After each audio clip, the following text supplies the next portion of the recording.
राजू दिन भर धान के खेत में कुछ और किसानों के साथ काम कर रहा था। राजू के गांव में हर साल बहुत ही अच्छी फसल उगती थी। गांव में किसी चीज की कमी नहीं थी और सभी खेती बाड़ी, गाय बकरियां चराने और लोकल व्यवसाय करते थे। एक दिन शहर से कुछ लोग गांव का निरीक्षण करने आए। यस, ये जमीन परफेक्ट है। सर, गांव वालों से जमीन को लेकर बात करनी होगी। बड़े पीपल के पेड़ के नीचे भरी पंचायत में प्राइवेट कंपनी के उन लोगों ने बहुत ही बड़ी रकम देके खेतों को खरीद लिया। आप सभी को हम यहाँ पर एक बड़ी फैक्ट्री और बच्चों के लिए बेहतर स्कूल बना कर देंगे। यदि आप हमारा साथ देंगे तो इस जगह पर और प्रगति होगी। लेकिन सर, हम सब किसान हैं। यदि हमने अपनी जमीन यूं ही बेच दी तो हम आगे चलकर क्या करेंगे? हाँ, हम इस फैक्ट्री के खिलाफ हैं। हाँ, हमारे बच्चे स्कूल जाते हैं। हमें बड़े स्कूल का मोह नहीं। हम अपनी जमीन से जुड़े हैं। ये जमीन हमारी रानी माता द्वारा हमें सौंपी गई है। उन्हीं के जादू से आज तक यहाँ हमेशा अच्छी फसल हुई है। गांव वाले एक एक कर मिस्टर जेम्स का विरोध करने लगे। रानी का जादू? कब तक ऐसे अंधविश्वास में जिएंगे आप लोग? गांव से बाहर देखिए, लोग कितनी तरक्की कर चुके हैं। लगता है आप लोग आगे बढ़ना ही नहीं चाहते। इस प्रकार आप पिछड़े गांव के निवासी कहलाएंगे। सभी गांव वाले ये सुनकर चुप हो गए। गांव वाले पहले तो इस हक में नहीं थे, लेकिन बाद में बड़े स्कूल, बड़ी फैक्ट्री के लालच में आकर वे अपनी जमीन खो बैठे। अब गांव की उपजाऊ जमीन पर खेती नहीं होगी। सभी निवासी दुखी थे, बस इस कंपनी के वादों के भरोसे बैठे थे। कब तक हम यूं बिना खेती के बैठेंगे? हम इस जमीन से जुड़े हैं। सरपंच जी, हमें लगता है कि मिस्टर जेम्स से हमें जमीन वापस ले लेनी चाहिए। पर अब दुगनी रकम में जमीन वापस लेना गांव वालों के लिए संभव नहीं था। सभी निराश हो गए। अब कंस्ट्रक्शन शुरू होने लगा था। खेतों में अब बड़े बड़े गड्ढे हो गए थे। अगले दिन जब मिस्त्री आए तो उनका मुंह खुला का खुला रह गया। ये क्या? कल ही तो गड्ढे खोदे थे बड़े बड़े। रातों रात कैसे भर गए? कहाँ गए? सभी मिस्त्री एक दूसरे को देखने लगे। वे गांव वालों पर आरोप लगाने लगे, लेकिन गांव वाले स्वयं हैरान थे। अवश्य ही हमारी रानी माता का जादू है ये। मिस्त्रियों ने गांव वालों की बात अनसुनी कर फिर से काम शुरू कर दिया, लेकिन अगले दिन फिर से सब पुराने जैसा ही मिला। आज हम यहाँ रात को आकर छुप कर नजर रखेंगे। मिस्टर जेम्स को भी इस बात की खबर देंगे। रात को मिस्टर जेम्स भी छुपकर निरीक्षण करने पहुँचे। वे एक बड़े पेड़ के पीछे छुपकर खोदी हुई जमीन पर नजर रखने लगे। कौन हो तुम? यहाँ क्या कर रही हो? जानती नहीं इधर गांव वालों की अब जमीन नहीं है। वे अनजान महिला मिस्टर जेम्स की आवाज सुनकर मुड़ी और उनकी तरफ बढ़ी। हर कदम पर भारी घुंघरुओं की आवाज आ रही थी। ऐसा लग रहा था जैसे कहीं की महारानी हो। ये मेरी जमीन है और ये मेरा गांव है। इतनी जोर से आवाज सुनकर मिस्टर जेम्स घबरा गए। ऐसा लगा जैसा पूरा गांव आधी रात को उस महिला की आवाज से गूंज उठा हो। कौन हो तुम? कौन हो तुम? मैं हूँ इस गांव की महारानी, रानी माता, इस गांव की रक्षक। चले जाओ यहाँ से, चले जाओ। मिस्टर जेम्स डर से लड़खड़ाते हुए गिर गए। मिस्त्रियों ने उन्हें पकड़ा और सभी पीठ दिखाकर रातों रात गांव से भाग खड़े हुए। अगले दिन जमीन को पहले जैसा पाकर गांव के निवासी अत्यंत प्रसन्न हुए। एक बार फिर किसान खुश थे और गांव की महारानी हमेशा साई की तरह घूमती रहती थी। बहुत पुरानी बात है। भोला नाम का एक नौजवान था। उसके माँ बाप उसके लिए बहुत सी दौलत छोड़कर मर गए, लेकिन उसने अपने दोस्तों की संगत में पड़कर सब कुछ बर्बाद कर डाला। जब उसके पास कुछ भी नहीं बचा, तब उसके सभी दोस्तों ने भी उससे किनारा कर लिया। एक दिन भोला सोचने लगा कि अब क्या करे, पर अब कुछ नहीं हो सकता था। मजबूर होकर जो कुछ भी उसके पास बचा था, उसी से एक बैलगाड़ी खरीद ली और उसे किराए पर चलाने लगा। अब तक भोला को काफी अकल आ गई थी, इसलिए बहुत सोच समझकर पैसे खर्च करता था। हमेशा कुछ पैसे बचा कर रखता था। जब थोड़े पैसे हो जाते तब वह फिर से एक दो बैलों वाली गाड़ी खरीद लेता। इस प्रकार पैसे बचाते बचाते उसके पास लगभग 50 बैलगाड़ियां हो गईं। उन बैलगाड़ियों से उसे अच्छी आमदनी होने लगी। भोला अब आराम की जिंदगी बिताने लगा। एक बार वे अपनी खाली बैलगाड़ियों को लेकर वापस लौट रहा था। उसके साथ कुछ और लोग भी थे जो बैलगाड़ियों को हाँक रहे थे। तभी उसने देखा कि रास्ते में एक बहुत बड़ा सा खाली मैदान है जो हरी हरी घासों से भरा है। उसने सोचा 2 घड़ी वहीं बैठकर आराम कर ले। इतने में बैल भी मैदान में चरकर अपना पेट भर लेंगे और वह भी थोड़ा सुस्ता लेगा। यही सोचकर उसने बैलों को मैदान में चरने के लिए छोड़ दिया। खुद वहीं पेड़ के नीचे अपने आदमियों के साथ आराम करने लगा। थोड़ी ही देर में एक साधु जो कहीं से पैदल चले आ रहे थे वहां पहुंचे। वह भी उसी पेड़ की छाया में बैठ गए।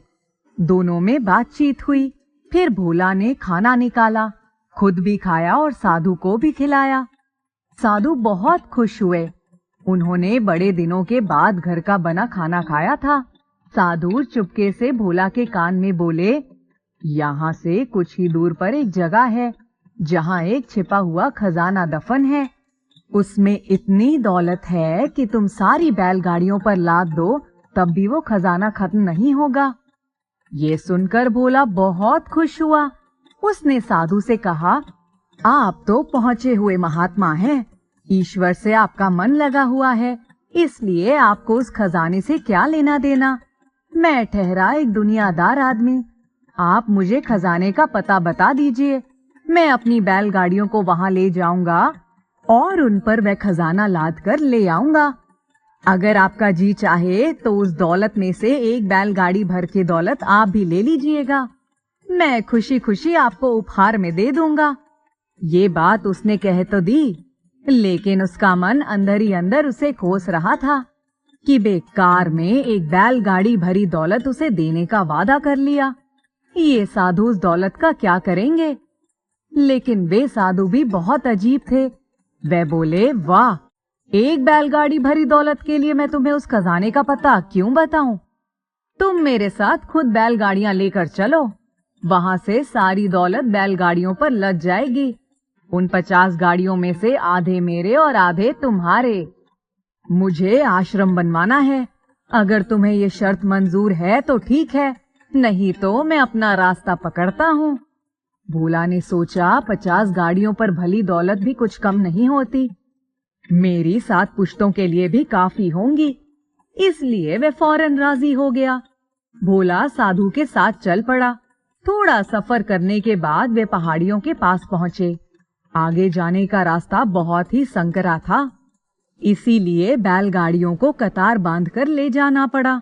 थोड़ा आगे चलकर साधु ने कहा, मेरे पीछे पीछे चलो। वह साधु के पीछे पीछे चल पड़ा। थोड़ा आगे बढ़ने पर साधु ने कुछ लकड़ियां इकट्ठा की और आग जला दी। उन्होंने कोई मंत्र पढ़ा। मंत्र पढ़ते ही आग से गहरा धुआं उठा और ऊपर उठने लगा। जैसे ही धुआं हटा, वहां एक बहुत बड़ा सा टीला नजर आने लगा। देखते ही देखते पहाड़ियों तक जाने के लिए एक रास्ता बन गया। भोला ने गौर से देखा कि वह रास्ता पहाड़ी के ऊपर बनी हवेली के दरवाजे तक जाता था। दरवाजा खुल गया। वे दोनों बैलगाड़ियों सहित वहां तक पहुंच गए। भीतर दौलत के बहुत बड़े बड़े ढेर नजर आए। अशर्फियां, हीरे, मोती, सोना और चांदी। भोला ने एक साथ इतनी दौलत कभी ना देखी थी। उन्होंने जल्दी जल्दी बोरों में सभी कुछ भर लिया। खजाने वाली जगह से निकलकर बाहर निकलने लगे, तभी भोला ने देखा कि वे साधु फिर से दरवाजा खोलकर भीतर गए और वहां से एक सुनहरी डिबिया निकालकर अपनी जेब में रख लिया। इसके बाद वे दोनों वहां से बाहर निकल आए। बाहर आकर उन दोनों ने बैलगाड़ियों का बंटवारा कर लिया और आगे चले। भोला के दिल में लालच सवार हो गया था। उसने सोचा, ये कैसा साधु है जिसके आगे नाथ न पीछे पगहा। इतनी दौलत का करेगा क्या? उल्टे इतनी दौलत को संभालने में इसका कितना वक्त लगेगा, आश्रम बनवाने में कितना खर्च हो जाएगा। इतनी दौलत पाकर तो ये ईश्वर की प्रार्थना करना ही भूल जाएगा। यही सब सोचकर उसने साधु को आवाज लगाई। उसकी आवाज सुनकर साधु रुक गए। भोला नजदीक पहुंचकर बोला, आप तो साधु हैं, इतनी दौलत लेकर आप क्या करेंगे? फिर बैलों की देखभाल करने में आपको कितनी दिक्कत होगी। इससे अच्छा है कि आप अपने हिस्से की बैलगाड़ियों में से 5 मुझे दे दीजिए। ये बात सुनकर साधु ने पल भर सोचा, फिर बोले, तुम ठीक कहते हो, इतने बैलों की देखभाल करना सचमुच मुश्किल काम है। इनमें से जितने चाहो उतने ले लो। ये सुनकर भोला के मन में और लालच आ गया। उसने सोचा, मैंने बेकार में 5 बैलगाड़ियों की ही बात की, इससे अच्छा मैं उससे 10 बैलगाड़ियों की बात करता। धीरे धीरे उसने एक एक करके उस साधु से सारी बैलगाड़ियां मांग ली, लेकिन फिर भी उसका लालच खत्म नहीं हुआ।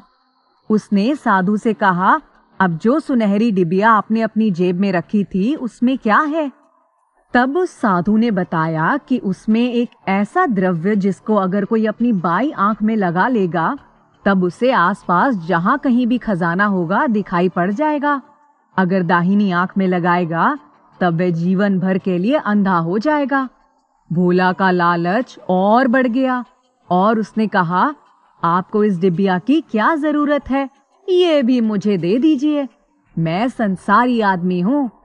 साधु ने भोला की तरफ एक बड़ी अजीब नजरों से देखा और बिना कोई आपत्ति किए सुनहरी डिबिया उसके हवाले कर दी।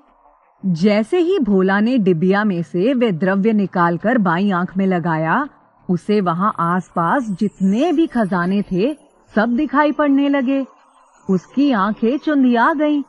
भोला का लालच और बढ़ गया। उसने सोचा कि द्रव्य 2 तरह के काम कैसे कर सकता है। जरूर दूसरी आंख में लगाने से मुझे और भी खजाने दिखाई पड़ेंगे। उसने दूसरी आंख में भी वे द्रव्य लगा लिया। दूसरी आंख में द्रव्य लगाते ही वह दोनों आंखों से अंधा हो गया। उसको कुछ भी नहीं दिखाई पड़ रहा था। तब उसने उस साधु के पैर पकड़ लिए और बहुत रोया, गिड़गिड़ाया। साधु की बहुत खुशामद की, लेकिन साधु तो पहले से ही उसके लालच भरे बर्ताव से खिन्न हो चुके थे। उन्होंने उसको उसी हालत में छोड़ दिया और बैलगाड़ियों पर लदी सारी दौलत लेकर ना जाने किस दिशा में चले गए। भोला को अपनी लालच का फल मिल गया था। उसने लालच में पड़कर सारी मिली हुई दौलत भी गंवा दी थी। पहले उसने अपने माता पिता की छोड़ी हुई दौलत कम अक्ल के कारण मौज मस्ती में गंवा दी। जब ज्यादा दौलत मिली तो लालच में पड़कर पूरी की पूरी गंवा दी। इसीलिए कहा जाता है कि सकल पदार्थ है जग माही, कर्महीन फल पावत नाही। अभय सुबह सुबह काम ढूंढने के लिए जल्दी जल्दी जा रहा था। वह रोज सुबह ही काम ढूंढने निकल जाता। कभी कभी काम मिल जाता तो भरपेट भोजन का जुगाड़ हो जाता। उसी खाने में से वह घर के पास में ही रहने वाली एक बूढ़ी और असहाय औरत को भी खाना देकर आता, जिसका कोई नहीं था। अगर काम नहीं मिलता तो 2 मुट्ठी चने खुद भी खाता और उसको भी देकर गुजारा कर लेता। ये सिलसिला बहुत दिनों से चल रहा था। एक दिन वह सोया तो उसे लगा कि किसी सफेद दाढ़ी वाले बाबा ने उसे उठाया और कहा, तुम्हारे आंगन में एक चांदी की तश्तरी पड़ी है, उसको ले लो, तुम्हारी तकदीर खुल जाएगी। वह अचानक उठकर बैठ गया। फिर ये सोचकर कि शायद ये कोई सपना था, सो गया। दूसरे दिन उठा तो जब झाड़ू लगाने आंगन में गया तो देखा वहां वाकई एक चांदी की तश्तरी थी। पहले उसने इधर उधर देखा कि कोई देख तो नहीं रहा है। जब पूरी तरह आश्वस्त हो गया तो उसने झट से तश्तरी उठा ली। उसको घुमा फिरा कर चारों तरफ से देखा। वह तो काफी भारी लग रही थी। उसने सोचा कि आज काम पर नहीं जाएगा और चलकर सुनार से पूछेगा कि तश्तरी का मोल कितना है। सुनार से पता करने पर मालूम हुआ कि उसको बेचकर उसे 5 रुपए मिलेंगे। उसने कुछ सोचकर तश्तरी वापस ले ली और घर आ गया। उसने सोचा जब उसकी शादी होगी तब उसको बेचेगा और खूब खर्च करेगा। अब समस्या ये थी कि वे तश्तरी को रखे कहाँ। उसने घर के कोने में ही एक गड्ढा खोदा और कपड़े में बांधकर तश्तरी रख दी। उसके ऊपर मिट्टी डाल दी। जब वह घर पहुंचा तो उसने देखा कि जागीरदार का आदमी उसके दरवाजे के पास खड़ा था। वह जैसे ही ताला खोलने के लिए आगे बढ़ा, उस व्यक्ति ने पूछा, तुम्हारा नाम अभय है? वह बुरी तरह से डर गया। उसने सोचा कि आंगन से शायद तश्तरी उठाते हुए किसी ने देख लिया होगा। और अब वही पूछताछ करने आए हैं। वह बोला, हाँ मैं ही अभय हूँ, क्या बात है? तब उस व्यक्ति ने कहा, जागीरदार साहब को कुछ मेहनती और जवान मजदूरों की आवश्यकता है, इसलिए मैं तुम्हारे पास आया हूँ। अगर काम करोगे तो तुम्हें रोज के 4 आने मिलेंगे। अभय को अपने कानों पर विश्वास नहीं हुआ। उसने कहा, क्यों नहीं, कल सुबह से ही हाजिर हो जाऊंगा। उस व्यक्ति के जाने के बाद उसने चने निकाले और खाकर सोने की कोशिश करने लगा, पर नींद आंखों से कोसों दूर थी। वह सोच रहा था कि ये क्या है, क्या सचमुच में उसकी तकदीर खुल गई? दूसरे दिन वह सुबह सुबह ही जागीरदार की हवेली की तरफ गया। वहां पहुंचकर उसने देखा कि बहुत से लोग एक बंजर जमीन की खुदाई कर रहे थे। जागीरदार ने उसको देखकर कहा, तुम्हारे बारे में सुना था कि तुम बहुत मेहनती और ईमानदार हो, इसलिए तुमको बुलवाया है। तुम्हें सिर्फ यहाँ हो रहे काम को देखना है कि कौन ठीक से काम कर रहा है और कौन नहीं। अभय बड़ा खुश हुआ।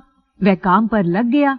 काम करने के बाद सबको पैसे भी देने होते, वह भी वही देता और जागीरदार उसको 4 आने दे देता। वह घर आता तो 2 आने का खाना बनाने के लिए सामान खरीद कर ले आता। 2 आना बचाकर एक डिब्बे में रख देता। जो भी बनता पहले उस बूढ़ी औरत को देकर आता, फिर खुद खाता। अब दोनों वक्त का खाना नसीब होने लगा था और पैसे भी बच जाते। वह बहुत खुश था। जमीन की खुदाई लगभग पूरी हो चुकी थी। एक दिन वह उदास सा बैठा था। तभी जागीरदार आए और उन्होंने कहा, क्या बात है, कुछ परेशान हो? अभय बोला, हुजूर 2-4 दिन में काम खत्म हो जाएगा, फिर मुझे काम की खोज में दर दर भटकना पड़ेगा। जागीरदार ने उसकी पीठ थपथपाई और बोले, तुम चिंता क्यों करते हो? मेरे बगीचे में तरह तरह के पेड़ पौधे लगे हैं, पर सही देखभाल ना होने की वजह से वे हमेशा मुरझाए रहते हैं।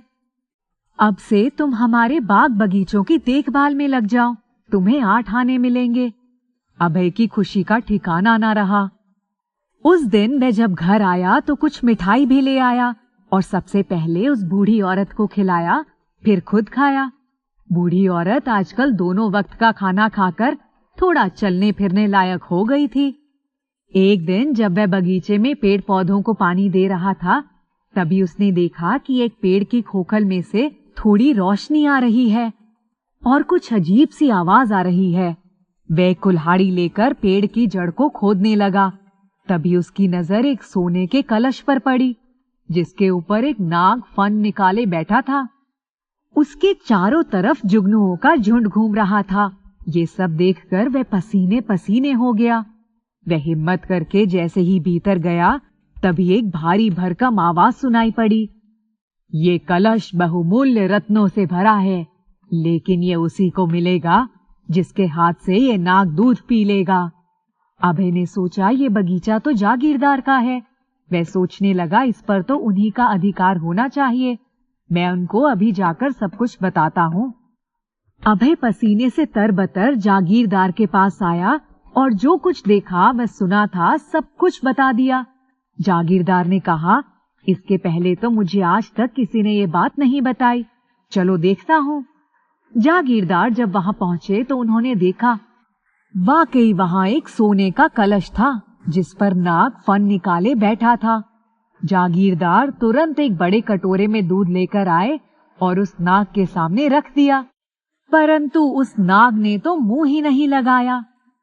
जागीरदार ने अपनी पत्नी और बेटी को भी बुलवा लिया।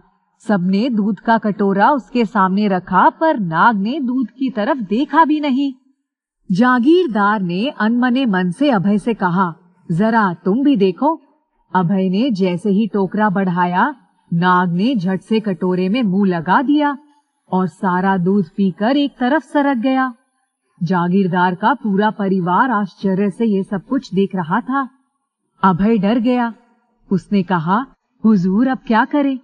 जागीरदार एक भला आदमी था। उसने कहा, करना क्या है, तुम्हारे भाग्य से ही ये कलश मिला है, इस पर तुम्हारा अधिकार है, तुम इसे उठाओ। अभय बोला, नहीं नहीं हुजूर, आप ही उठाइए। जागीरदार ने जैसे ही कलश उठाने के लिए हाथ लगाया, नाग फिर आकर बैठ गया। जागीरदार बोला, अभय, ये कलश सिर्फ तुम्हें ही मिलेगा। जैसे ही अभय ने हाथ लगाया, आश्चर्य, नाग एक तरफ को खिसक गया। सभी लोग विस्मित से इस घटना को देख रहे थे। जमींदार ने अभय की पीठ पर हाथ फेरते हुए कहा, ले जाओ। अभय, ये कलश सिर्फ तुम्हारी तकदीर में ही लिखा है। अभय ने बड़े संकोच से कलश उठा लिया और जागीरदार की हवेली की तरफ बढ़ने लगा। तभी नाग आकर रास्ता रोकर बैठ गया। जागीरदार ने अभय से कहा, अभय, तुम अपने घर जाओ, हमारी हवेली नहीं। अभय अपने घर आ गया। उसने उस कलश को एक कोने में रख दिया और एक चादर से ढक दिया। रात को जब सोया तो वही सफेद दाढ़ी वाले बाबा फिर से उसके सपने में आए और बोले, अभय, सिर्फ खजाना मिलने से ही खुश मत हो। इस कलश में रखे धन का उपयोग परोपकार में ही करना। कुआं खुदवा दो, सड़क बनवा दो, मंदिर बनवा दो, गरीबों के रहने के लिए घर बनवा दो। तुम्हारी करुणा और दया की वजह से ही ये कलश तुम्हें मिला है। जितना दान पुण्य में लगाओगे उतना ही सुखी रहोगे। वह अचानक उठकर बैठ गया। दूसरे दिन वह जागीरदार के पास गया और उसने पूरी बात कह सुनाई। जागीरदार ने कहा, धन्य हो अभय, ईश्वर ने तुम्हें ही इस काम के लिए चुना है। इसमें मैं तुम्हारी जरूर मदद करूंगा। दूसरे दिन अभय ने सबसे पहले उस बूढ़ी औरत के लिए घर बनवाया और फिर जागीरदार की सहायता से वे सब काम करवाए जो सफेद दाढ़ी वाले बाबा ने कहा था। उस चांदी की तश्तरी ने उसकी तकदीर बदल दी। जागीरदार ने उसकी ईमानदारी से खुश होकर अपनी बेटी का विवाह उसके साथ करवा दिया। उन्होंने अपना पूरा जीवन परोपकार में बिताया और जीवन भर खुश रहे। एक गांव में रंगीला नाम का एक अनाथ नौजवान रहता था। वो बड़ा ही हंसमुख, नीलनसार, सेवाभावी और परोपकारी था।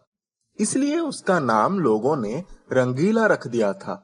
वो पूरे गांव को ही अपना परिवार मानता था। इसलिए आवश्यकता पड़ने पर वो हर किसी की मदद करने को तैयार रहता था। उसके गांव के एक बुजुर्ग दीनदयाल बाजार से सर पर सामान लेकर आ रहे थे। रंगीला ने जब उन्हें देखा तो वो तेजी से आगे बढ़ा। रंगीला बोला, चाचा, इतना सारा सामान लेकर आप परेशान हो रहे हो, लाइए मुझे दे दीजिए, आपके घर तक पहुंचा देता हूँ। फिर दीनदयाल कहते हैं, जुग जुग जियो बेटा, अब बुढ़ापे में ज्यादा सामान नहीं ढो पाता हूँ। रंगीला ने चाचा का सामान उनके घर तक पहुंचा दिया। फिर दीनदयाल जी बोले, बैठ बेटा, पानी तो पी ले। चाचा, अभी अपने घर से ही तो खा पी कर आया हूँ, चलता हूँ, पाए लगू। दीनदयाल जी बोले, भगवान तुम्हें सदा खुशहाल रखे। रंगीला आगे बढ़ा ही था कि पड़ोस की बुजुर्ग चाची को कुएं पर पानी खींचते हुए देख लिया। चाची ने कहा, रहने दे बेटा, मैं कुएं से पानी निकाल दूंगी। फिर रंगीला बोलता है, चाची, ये मुस्टंडा रंगीला किस लिए है? मैं अभी खींच देता हूँ। बेटा, तू तो सबके लिए दौड़ दौड़ कर काम करता है, कभी अपने लिए कुछ सोचा है? अपने बारे में क्या सोचूं चाची, आप सभी मेरे अपने हैं। इसी तरह खुशी खुशी जिंदगी कट जाएगी। बहुरिया कब ला रहा है? बिहा कर ले और घर बसा ले। रंगीला शर्माते हुए आगे बढ़ गया। होरी दादा ने रंगीला को देखते ही उसके हाथ में एक तेल का डब्बा पकड़ा दिया और बोले, अरे रंगीला, उस तरफ जा रहे हो, मेरे लिए कोटेदार के यहाँ से 5 लीटर मट्टी का तेल लेते आ। अगर तेल ना मिला तो आज घर में अंधेरा होगा। फिर रंगीला कहता है, दादा क्यों फिक्र करते हो, कुछ ही देर में मट्टी का तेल आपके सामने हाजिर हो जाएगा। हाँ, और कुछ चाहिए तो बोलिए, चलता हूँ। फिर होरी दादा कहते हैं, बस मिट्टी का तेल ही चाहिए। रंगीला को रास्ते में एक नौजवान मन्नू मिल गया। मन्नू ने कहा, अरे रंगीला, तू सारे गांव का काम करता है, इसके बदले तुम्हें क्या मिलता है? फिर रंगीला कहता है, खुशी और आत्मसंतुष्टि। इतना कहकर रंगीला मुस्कुराते हुए आगे बढ़ गया। आज दिवाली के दिन लोग त्योहार मनाने के लिए तैयारियां कर रहे थे। रंगीला अपने घर के दरवाजे पर चिंतित बैठा था। पूरे देश में दिवाली थी, लेकिन आज उसकी जेब खाली थी। उसने संकोचवश ये बात किसी से नहीं बताई।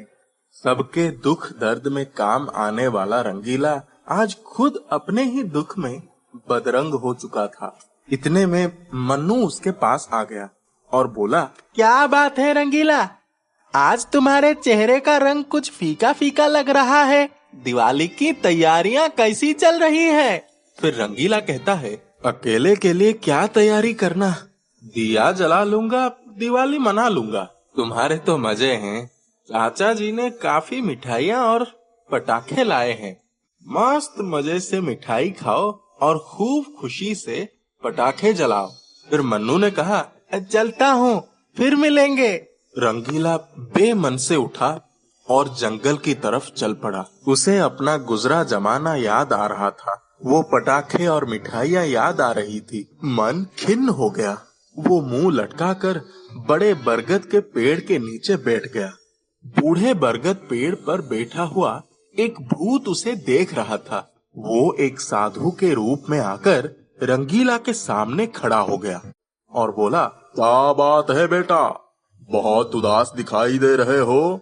फिर रंगीला ने कहा, महाराज, आज दिवाली है, सबके घर में उजाला प्रकाश होगा। मेरी दुनिया अंधकार से भरी हुई है। मेरे पास तो दिए खरीदने के भी पैसे नहीं है। दिवाली का उजाला भला कैसे देख पाऊंगा? मेरी जेब खाली है। फिर उस भूत ने कहा, बेटा, तुम चिंता मत करो। तुम सबकी मदद करते हो, सबका भला चाहते हो। तुम्हारे जीवन में अंधेरा हो ही नहीं सकता। मैं तुम्हें एक उपहार देता हूँ। उस उपहार से तुम्हारे जीवन में उजाला हो जाएगा। इतना कहकर उस भूत ने अपने थैली में से निकालकर एक टॉर्च रंगीला के हाथ में रख दिया। रंगीला ने बोला, महाराज, ये टॉर्च? फिर भूत ने कहा, बेटा, ये कोई मामूली टॉर्च नहीं है। इसका चमत्कार देखोगे तो हैरान हो जाओगे। इससे जो भी मांगोगे तत्काल पाओगे। ये तुम्हारे जीवन में सदैव उजाला फैलाती रहेगी। इसके चमत्कार का एक नमूना तुम्हें दिखाता हूँ। ए तिलस्मी टॉर्च, कुछ रुपए धन दौलत पेश कर, मिठाइयाँ और पटाखे देकर इस बालक की दिवाली को यादगार बना दे। पलक झपकते ही एक रुपयों से भरी थैली सामने आ गई। दूसरे तरफ पटाखे और मिठाइयों के कई डब्बे सज गए। बेटा, ये सब ले लो और अपनी दिवाली को शानदार यादगार बना दो। जो दूसरों का भला करते हैं, भगवान उनका भला करते हैं। महाराज, बहुत बहुत धन्यवाद आपका। रंगीला टॉर्च और सारे सामान लेकर अपने घर पहुंच गया। उसके पास बहुत सारी मिठाइयाँ और पटाखे हो गए थे। उसकी दिवाली सचमुच बहुत ही शानदार यादगार बन गई थी। मन्नू ने जब ये सब देखा तो उसे बड़ी ईर्ष्या हो गई। अरे रंगीला, आज सवेरे तो तेरे चेहरे पर हवाइयाँ उड़ रही थी, अब देख रहा हूँ तो तू बादशाह बन गया है। अचानक कोई खजाना तेरे हाथ लग गया है क्या? नीली छतरी वाले की और माँ लक्ष्मी की कृपा। अरे आओ आओ, शर्माओ नहीं, तुम भी मिठाई खा लो। मन्नू मिठाइयों का स्वाद ले रहा था और मन ही मन सोच रहा था कि आखिर ये सब चमत्कार हुआ कैसे। तिलिस्मी जादुई टॉर्च के चमत्कार से रंगीला की शान शौकत बढ़ गई। उसका घर भी शानदार हो गया। उसमें नए नए अच्छे अच्छे सामान भी सज गए और सुंदर धर्म पत्नी के मिल जाने से उसकी जिंदगी संवर गई। मन्नू से उसकी खुशियां देखी नहीं जा रही थी। उसने जान लिया था कि ये सारा चमत्कार उस तिलस्मी टॉर्च का है। उस टॉर्च को चुराने के लिए वो योजना बनाने लगा। वो एक रात दबे पांव रंगीला के घर में प्रवेश कर गया। वो टॉर्च के पास पहुंच गया। जैसे ही उसने टॉर्च को छुआ, सारे घर में उजाला फैल गया। टॉर्च अपने जगह पर घूमने लगा। टॉर्च से निकलता हुआ इतना प्रकाश देखकर मन्नू डर गया। वो जैसे ही भागने के लिए मुड़ा, उसका पैर एक वस्तु से टकरा गया और वो बड़ी जोर से गिर पड़ा। इतनी आवाज सुनकर रंगीला और उसकी धर्मपत्नी जाग गए। रंगीला ने कहा, अरे मन्नू भैया, इतनी रात गए, आप मेरे घर में क्या कर रहे हैं? फिर मन्नू ने कहा, मुझे माफ कर दो रंगीला। फिर रंगीला ने कहा, मन्नू भैया, एक बात याद रखिएगा, आप बहुत कुछ चुरा सकते हो, लेकिन किसी की किस्मत नहीं चुरा सकते। फिर मन्नू ने कहा, लालच में आकर मैंने ये नीच काम करने की कोशिश की और असफल रहा। हो सके तो मुझे माफ कर देना। मन्नू सिर झुकाए वहां से चला गया। रंगीला ने अपने टॉर्च को उठाया, उसे चूमा और मुस्कुराकर अपने घर का दरवाजा बंद कर लिया। इससे हमें ये सीख मिलता है, परोपकारी सदा सुखी, लालच बुरी बला है।